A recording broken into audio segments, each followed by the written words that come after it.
First Amendment of the United States Constitution is not only a right, but also a powerful tool. Let us read it in its entirety. Congress shall make no law respecting an establishment of religion, or prohibiting the free exercise thereof, or abridging the freedom of speech, or of the press, or the right of the people peaceably to assemble and to petition the government for a redress of grievances. What this ultimately means is that our government must stay neutral in matters of religion, thus being a secular government. By vowing allegiance to no religion, it is thus protecting every citizen's right to believe and practice, or not to do so at all, as any individual sees fit. It also means that you are allowed to criticize your government, and to speak your mind, and to publish your views whenever and wherever you want without threat of being arrested or fined. There are a few exceptions to this, like making threats, inciting violence, defamation, and, things like that.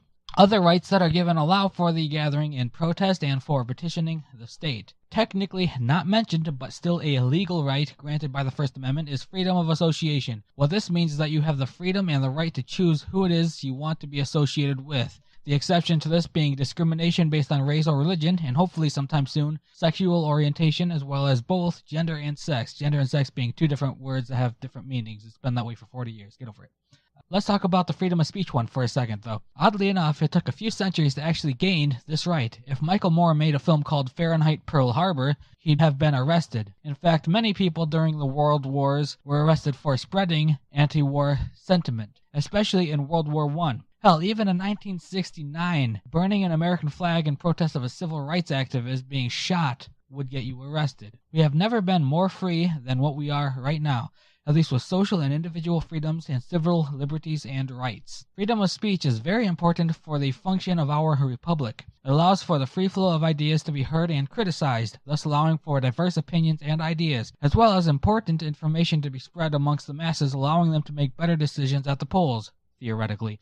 However, not all opinions are peaceful, and not all opinions should have mutual respect. Freedom of speech is a powerful tool for dealing with people who spread such ideas. It can be used to criticize and mock such ideas, but that is a pea shooter in that it is not always effective. If it were, certain ideologies that are objectively dangerous to the human species would not spread like wildfire. So the First Amendment's combined abilities can be used in a much more powerful way, and we'll discuss that later. For now, let us compare American rights with some of the tyranny seen in Britain alone. Let us read the England and Wales Public Order Act of 1986. A person who uses threatening, abusive, or insulting words or behavior, or displays any written material which is threatening, abusive, or insulting, is guilty of an offense if A. He intends to thereby stir up racial hatred, or B. Having regard to all the circumstances, racial hatred is likely to be stirred up thereby. Now, threatening is not free speech. I agree.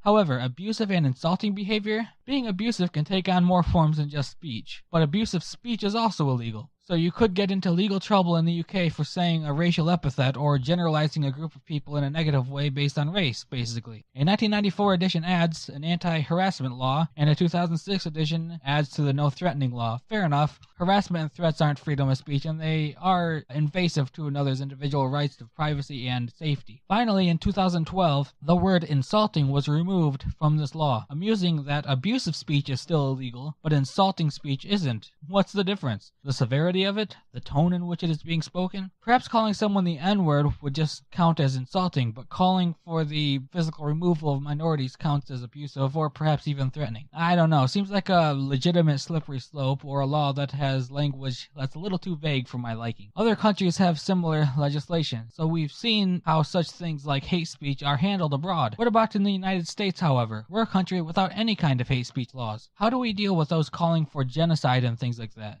Well, we do it with freedom. If someone writes or says something stupid that can be heard in the public sphere, that person will most likely be found out, both who he is, where he lives, and who his employer is. How some of this information is obtained can sometimes be a little bit shady, but it's most oftentimes done through legal avenues, like searching the crap out of their Reddit or something like that. Once a person is found out, people can use their freedom of speech rights to write a letter to this person's employer. They can also discuss with the employer that they intend to boycott and organize others into doing so as well, which are both rights protected in the First Amendment, the freedom of association and the right to peaceably assemble in protest. The employer can then exercise his right to freedom of association to fire that person. All of this is protected under the First Amendment. Remember, freedom of speech only guarantees that the government cannot punish you for the things you say. It does not protect you from the free market and society at large. Putting them in jail is just going to make them martyrs for their cause. Look at all the people up in arms about that guy who went to jail for teaching a dog a Hitler salute. Getting them fired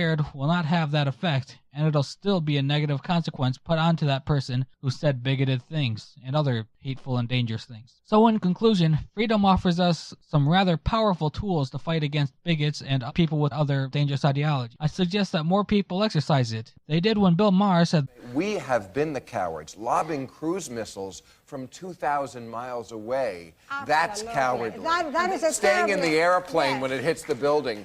That is Say a what you want terribly, about it, not cowardly." as it was the advertisers that pulled out of his show that caused him to be fired. It's the same deal with the advertisers doing similar things to some of the people at Fox right now for attacking teenagers. Let freedom be weaponized against our enemies. Whether you fall to the left or right, we should all find common ground and agree that there are legitimate un-American people that hold dangerous ideologies, and we should fight them. We have the tools to do it. Do not fail to use them.